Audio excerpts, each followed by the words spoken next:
Olá, Elivaldo, bom dia. Bom dia, Nádia. Deixa eu falar, Elivaldo, como vai? Elegante, Obrigada. gostei Estilo indiano hoje aqui. Muito bem. Muito bem, Elivaldo Barbosa. Antes de começar exatamente a falar da política, eu queria dar aqui uma notícia aos contribuintes do município de Teresina. É o seguinte: todo empresário, pessoa física ou jurídica, paga, ao abrir o negócio, uma taxa de licenciamento e fiscalização para funcionamento. Só que tem novidade, fica atento. O tributo era pago inicialmente para operar, abrir a empresa, né? Agora, esse ano passa a ser cobrado anualmente. E já começaram a chegar aos estabelecimentos, como você vê nessa foto. Segundo a Prefeitura, a taxa de licença e fiscalização para funcionamento é destinada para pessoa física ou jurídica que possua estabelecimento de qualquer natureza ou realize atividade que precise de licenciamento para funcionar. O tributo foi instituído pelo Código Tributário de Teresina, aprovado no final do ano passado pela Câmara Municipal de Vereadores. A taxa deve ser paga para que se obtenha o alvará de funcionamento. E atenção, porque o prazo está bem pertinho de acabar, o desse ano. O tributo deve ser pago em cota única até o dia 29 de setembro. Viu, Elivaldo? Então é bom correr aí com prazo para garantir não ficar em atraso com o fisco municipal. Já pensou? Bom, é o seguinte, antes da gente vir para a política local com o Elivaldo, vamos dar um pulinho lá em Brasília, Elivaldo Barbosa, porque ontem à noite, Elivaldo, os deputados não conseguiram aprovar o distritão. Eu esperava já essa decisão, viu, Nádia, sinceramente. 208 votos apenas os deputados que queriam distritão tiveram no plenário, não foi suficiente, porque precisava de pelo menos 100 votos a mais. A mais, exatamente. Um plenário, Nádia, que é composto basicamente de pequenas legendas, como é que eles iam ser favoráveis ao distritão? Seriam aniquilar essas pequenas legendas numa votação no próximo ano. Mas quem sabe detalhar esse assunto, quem é? Délio Rocha. Então vamos ao vivo a Brasília, onde está o Délio, acompanhou de perto essa votação de ontem, que já terminou quase 11 horas da noite. Délio Rocha, bom dia. Bom dia, Nádia Rodrigues, Elivaldo Barbosa, bom dia. E um bom dia também a todos os piauienses que nos acompanham pela TV Cidade Verde. Ontem aconteceu o que já era esperado, o chamado Distritão foi sepultado. Essa proposta que previa eleições majoritárias para deputados em 2018 e para vereadores em 2020 precisava de 308 votos para que fosse aprovada. E como você até citou agora há pouco, Nádia, essa proposta só conseguiu 205 votos. Outros 238 deputados votaram contra. Quer dizer, ficou longe de ser aprovado o chamado distritão. Isso foi uma derrota para o governo, mas mostrou também que a base governista não está tão unida. O PSDB, que pelo menos na teoria é da base governista, foi um dos fiéis da balança e muitos parlamentares do partido votaram contra essa proposta. E a reforma política continua a ser discutida hoje à tarde. Outro ponto da reforma, que é o fundo de campanha, deve entrar na pauta de hoje, mas sobre esse tema também não há consenso e muito provavelmente ele não seja nem votado hoje. Aliás, ele pode até surgir depois uma alternativa a esse fundo de campanha no Senado, porque lá já existe um projeto que está sendo conduzido pelo presidente da Casa, Eunício Oliveira, de criar um fundo aí diferente para as eleições de 2018. Nádia? Délio, acho que o André Fufuca que presidiu a sessão ontem da Câmara, né? Então a gente tem expectativa aí, então, para avaliação dos deputados sobre esse fundão, que eu acho difícil passar também, viu, Elivaldo? É difícil o consenso na reforma política, né, Nádia? No caso do distritão, que mexe especialmente com as coligações, né? Isso. Com as eleições para os deputados, dos partidos, né? Os vereadores, já que era para 2018 e 2022, aí não passou. É a sobrevivência dos partidos, 18 né? e 20, perdão. Exatamente. Então ficava difícil, de fato, porque a Câmara ela é muito pulverizada. Lá são mais de 20 siglas partidárias, sobrevivendo muitas vezes, dependendo aí com a ajuda do voto proporcional. Então, como é que ia acabar esse sistema com o apoio desses partidos? Teria que haver uma reorganização partidária, caso essa fosse a intenção da Câmara aprovar esse mecanismo. Muito bem, agora a gente vai falar sobre um outro assunto, sobre a nova pesquisa de intenção de votos para a presidência da República, e Lula aparece nas cabeças, Délio Rocha, é isso? Mais precário, né, que é o Metalon, e eles utilizaram em todas essas ações para explodir os casos eletrônicos. Daí foi um dos pontos que levou a polícia. 16 de setembro, quer dizer, faz uma leitura do momento atual e dessa pesquisa aí o que a gente percebe é que Lula continua na frente. Eu queria até registrar aqui os números dessa pesquisa no primeiro turno, reunindo só os candidatos mais votados. Os números são os seguintes, Nádia. Lula aparece com 32,7%, Jair Bolsonaro com 18,4%, Marina Silva da Rede com 12%, João Dória do PSDB com 9,4%, Ciro Gomes do PDT com 5,2%, brancos e nulos com 17,6%, indecisos 4,7%. Olha, dessa pesquisa aí, a leitura que eu faço aqui, então, Lula se consolida na liderança em qualquer dos cenários. Ele aparece nos 3 cenários aí que foram feitos, variando, oscilando entre 32% e 32,7%. E numa simulação de segundo turno, ele também vence todos os concorrentes por, no mínimo, 12% de diferença. Outra leitura que eu faço é que Jair Bolsonaro se isola na segunda posição em todos os 3 cenários. Ele aparece com mais de 18% de intenção de voto. Já Marina Silva, ela continua, não avança, está estacionada naquele banho-maria, oscilando entre 11% e 12%. E eu queria destacar também os candidatos do PSDB.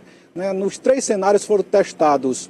Em um foi testado João Dória, em outro Geraldo Alckmin e no outro Aécio Neves. O que conseguiu a melhor pontuação foi João Dória com 9,4%, Geraldo Alckmin aparece com 8,7% e Aécio Neves com só 3,2%. O que a gente pode concluir dessa pesquisa é que Aécio Neves está morto politicamente para uma candidatura à presidência da República. Outra leitura que a gente faz é que vai ter mesmo briga entre João Dória e Geraldo Alckmin pela indicação do PSDB à candidatura à presidência da República. Nádia? Muito bem, Délio. Agora a gente tem aí, o Délio Rocha conversou com a deputada Benedita da Silva, que é do PT do Rio de Janeiro, justamente comentando aí essa possibilidade do PT para 2018. O que o Délio falava aqui, só abrindo um parêntese aqui para o PSDB, é que o PSDB realmente ele vai ficar dividido entre Alckmin e Dória, caso Dória permaneça no partido, porque a Aécio está sem chance de concorrer. E essa divisão, mesmo o Dória saindo do PSDB, é prejudicial para a ala de oposição ao ex-presidente Lula. A oposição ela tem que procurar uma estratégia que possa uni-la cada vez mais. E Dória competitivo, principalmente fora do PSDB. O Délio conversou com a deputada Benedita da Silva e ela disse que o PT não tem plano B não, é plano A e o plano A é Lula. Vamos ouvir. Nós estamos vivendo um momento na conjuntura brasileira que nos traz profunda preocupação, que vai desde o general estar querendo a volta dos militares num golpe militar para esse país, dizendo que na medida em que os poderes não resolvem, eles querem resolver através de mais um golpe militar. Isso é grave para a nossa democracia, isso é grave já que o Estado que nós estamos vivendo de exceção, além de ter tirado uma presidenta legítima e eleita, nós estamos vivendo com denúncias e mais denúncias ao que está no governo hoje, Michel Temer, uma reforma política em andamento que, o que me parece, ela vai deixar tudo pior ainda do que já estava. E essa CPMI da JBS, o objetivo dela é apurar os ilícitos da JBS ou punir os algozes do presidente Michel Temer? Primeiro que eu não vejo nenhum algozes com o presidente Michel Temer. O Michel Temer está provando do mesmo veneno que ele usou para tirar a presidenta Dilma Rousseff. Por outro lado, a gente espera de que uma CPMI ela seja para investigar, para chamar aqui aqueles que verdadeiramente tenham cometido ilícito e que envolveram parlamentares, que possa ter envolvido o presidente da República, não importa quem tenha envolvido. Desde que haja uma comprovação, é preciso que investigue e é preciso que haja uma punição.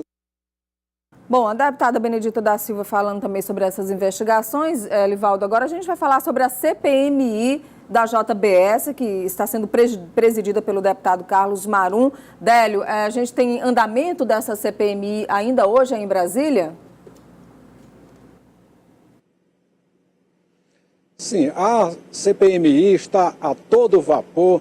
Ela deve, inclusive, essa semana já anunciar os nomes dos primeiros convocados, inclusive o primeiro convocado a depor no Congresso Nacional nessa CPMI deve ser o ex-procurador Ângelo Goulart Vilela, que é aquele procurador que foi preso logo após a delação da JBS, mas que atualmente está em liberdade. Agora, a Câmara Federal também vive hoje a expectativa da chegada da segunda denúncia contra o presidente Michel Temer. O envio ou não dessa denúncia ao Congresso vai ser decidido hoje no Supremo Tribunal Federal, e esse tema aí vem dividindo muitos parlamentares, assim como a própria CPMI e a reforma política. E sobre esses assuntos eu conversei com a deputada Benedita da Silva, como a gente viu aí, e eu também quis saber da deputada qual seria o plano B do Partido dos Trabalhadores num eventual cenário em que o ex-presidente Lula não possa participar das eleições de 2018. Nós esperamos que o presidente Lula seja julgado, mas ele seja julgado com o direito de defesa e de que aqueles que o estão acusando apresentem provas. Nós queremos, o próprio presidente Lula quer isso, porque ele quer muito ser candidato à presidência da República, porque ele quer mostrar não só o estrago que o Michel está fazendo com esse país, o que está sendo feito com esse Brasil, mas ele quer mostrar mais uma vez de que ele tem a competência e ele tem também a articulação política importante para botar esse Brasil de novo nos trilhos. E porque querem tirar o presidente Lula, que mais recentemente as pesquisas demonstraram que em qualquer situação, com qualquer um dos que já estão colocados como pré-candidatos, ele ganharia de qualquer um deles. É para isto que eles estão querendo penalizar o ex-presidente Lula. Mas é preciso ter provas. Agora, num eventual cenário em que o presidente Lula não possa ser candidato, o PT tem um plano B? Nós não temos plano B. O nosso plano é A, e é Luiz Inácio Lula da Silva. Essa conversa com a deputada Benedita da Silva aconteceu no meio da tarde de ontem, isso antes do ex-presidente Lula ter se tornado mais uma vez réu, desta vez na Justiça Federal em Brasília, no âmbito da Operação Zelotes. Lula está sendo acusado de beneficiar montadoras de veículos, isso com a edição de medidas provisórias. E olha, Lula aparece aí despontando então nas pesquisas políticas, mas se ele vai ser candidato ou não ainda vai depender da Justiça. Caso ele seja condenado em segunda instância, aí ele não vai poder se candidatar em 2018. Nádia. Obrigada, Délio Rocha, falando ao vivo de Brasília. E ainda em Brasília hoje, Délio, obrigado, um bom dia. Vamos ficar de olho no que vai acontecer no Supremo Tribunal Federal. Hoje é dia de sessão do Pleno do Supremo e o Supremo deve votar hoje, Alivaldo, se envia ou não a segunda denúncia de Janot contra Temer para a Câmara dos Deputados. A tendência quase que certo de que o Supremo não vai ficar com esse abacaxi, vai deixar que os deputados decidam. Decida se prossegue ou não, já que o próprio ministro Fachin descartou a possibilidade de devolver a denúncia para a Procuradoria-Geral da República. Muito bem, vamos falar agora da política local, Alivaldo. As oposições estão se articulando para 2018. Não, eu diria que foi o primeiro encontro, assim, para valer, para avaliar, botar papel, estratégia, armar estratégia, preparar nomes, candidatos, projetar cenários que aconteceu nesse momento da política piauiense. O encontro realizado ontem à noite na residência do deputado estadual Robert Rios Magalhães, e olha que reuniu o núcleo, eu diria assim, Nádia, o núcleo da oposição no estado do Piauí, que tem uma participação mais efetiva na cena política. O PSB, representado pelos deputados Rubem Martins e Gustavo Neiva, toda a bancada do PSDB, aí desfaz um pouco essa história, tem uma parte do PSDB mais ligada a Teresina, que tem uma aliança aí encaminhada com o governador Wellington Dias, enfim, não, aí estavam os 3 deputados tucanos, Firmino Paulo, que é ligado ao prefeito de Teresina, Firmino Filho, o deputado presidente do partido, Mar de Menezes, além de Luciano Nunes. E mais 2 integrantes, o deputado Robert Rios, do PDT, é o partido governista, mas ele é de oposição, e a deputada Juliana Moraes Souza, que também é do PMDB, está uma parte do governo e ela é da parte da oposição. Nádia, esse encontro confirmou que a oposição vai trabalhar mesmo uma chapa competitiva. Alguns nomes foram, inclusive, elencados nessa reunião. Eu percebo, Nádia, que o nome dos sonhos da oposição, sabe quem é? Não. É o prefeito Firmino Filho. Quer dizer, eu já sabia, mas você de conta que não sabia. Você sabia, você que me disse antes do programa. Eu? O nome dos sonhos da Você oposição... que me disse para lhe dizer. O nome dos sonhos da oposição é o prefeito Firmino Filho. Agora, ele sai da prefeitura para disputar a eleição ou não sai? Não sei. Essa é a dúvida. Pois ontem, esse é o desejo, inclusive, do deputado Marden, que preside o partido. Isso Quer que Firmino seja o presidente do partido e, quem sabe, esteja também o candidato do PSDB ao governo do Estado. Exatamente. É isso? Exatamente, Nádia. Outros nomes também são citados, como, por exemplo, o do ex-senador João Vicente Claudino, bastante comentado, e há outros políticos que já estão andando aí no interior, em Teresina, como o deputado Dr. Pessoa, do PSD, e o ex-ministro João Henrique Souza, que está aí andando aí, percorrendo o estado do Piauí, buscando viabilizar a sua candidatura ao governo do Estado. E ontem à noite nós conversamos com o prefeito de Teresina, Firmino Filho. A Gídio Brito estava lá na solenidade do centro da cidade, no Fórum Novo Centro, e o prefeito falou sobre esse desejo do partido dele. Vamos ouvir. Agradeço as palavras do deputado Mar de Menezes, mas infelizmente eu não sou candidato, tenho um compromisso com a cidade de Teresina e vou ficar no nosso mandato até o final dele.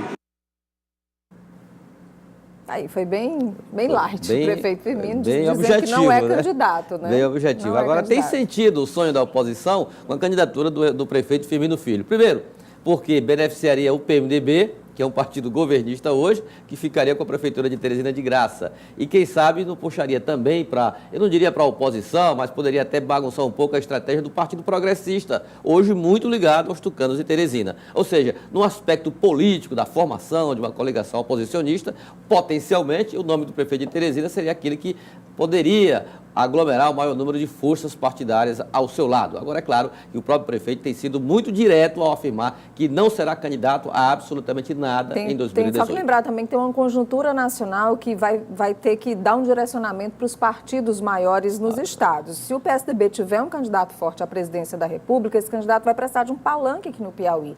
Então, o PSDB também tem que, localmente, deve estar trabalhando em função desse cenário, da possibilidade desse cenário. E você lembrou muito bem esse raciocínio, Nádia, que eu posso até fazer referência à história recente da política nacional, com influência no Piauí e com participação efetiva do prefeito de Teresina. Você falou muito bem nesse ponto. Em 2002, em nome dessa orientação nacional, o prefeito Firmino Filho apoiou uma aliança com o PFL em 2002, em nome dessa influência nacional. Em 2006, da mesma forma, lançou-se candidato ao governo do Estado. Então, a situação nacional ela interfere bastante na estratégia, principalmente dos grandes partidos nos estados também. Ontem nós falamos com o prefeito Firmino também sobre a decisão de saída da Secretaria de Planejamento de um dos técnicos mais cobiçados pela própria prefeitura e todas as gestões tucanas ultimamente, que é o professor Washington Bonfim. Ele vai mesmo deixar a Secretaria de Planejamento.